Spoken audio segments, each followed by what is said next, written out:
It's time. This show has been going on for so long, Suthep Thaugsuban told a meeting of supporters from around the country on Saturday. It must come to an end.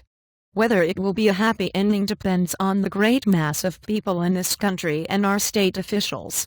And Thailand has been in turmoil since the protests flared up in November, the latest phasing nearly a decade of antagonism between the Bangkok-based establishment and supporters of former Premier Thaksin Shinawatra, who won huge support among the rural and urban poor but was ousted by the army in 2006. And Thaksin's sister, Yingluck Shinawatra, was forced to step down as Prime Minister on May 7 when the country's constitutional court found her and 9 ministers guilty of abuse of power. And remaining cabinet members selected Commerce Minister Niwatthamrong Boonsongphaisan to replace her, but the anti-government protesters led by Suthep said they had no authority to do that and want all the ministers replaced. And Suthep told Saturday's meeting, held in Government House where the Prime Minister normally works but which he has commandeered, that the mass rallies would start on Monday. And ahead of that, he would meet with state company officials and sympathetic retired civil servants on Sunday to draw up plans for a new administration, and then he wanted to meet serving top civil servants on Thursday. And Thailand has not had a lower house of parliament since December, when Yingluck dissolved the house and called a general election. Voting was disrupted by Suthep's supporters and the election was then declared void by the Constitutional Court. A proposed rerun on July 20 is looking increasingly unlikely. And the upper house Senate, half of whose members are appointed and many of them establishment figures with views close to Suthep, is trying to break the impasse. And on Friday, after a meeting of a limited group of senators, its newly elected speaker said the Senate was prepared to choose an interim prime minister, but members wanted to speak to political parties first. They will meet the government on Monday.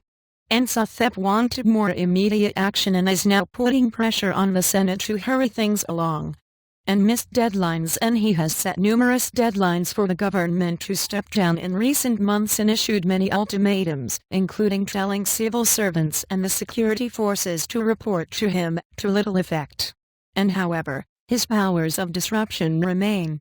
An acting Premier Niwatthamrong was forced to flee from a meeting with election officials on Thursday when Suthep led his supporters into the Air Force compound where the talks were being held. And Niwatthamrong runs a caretaker government with limited authority, and Senate head Sarakai argues that a prime minister with full powers is needed to get the country out of a political and economic mess. And data on Monday is expected to show the economy contracted in the first quarter as confidence slumped and investment dried up because of the political crisis. Some economists fear the economy is slipping into recession. And pro-Thaksin, red shirts, camped in their thousands on the outskirts of Bangkok, say they will defend the government if it looks like being forced out.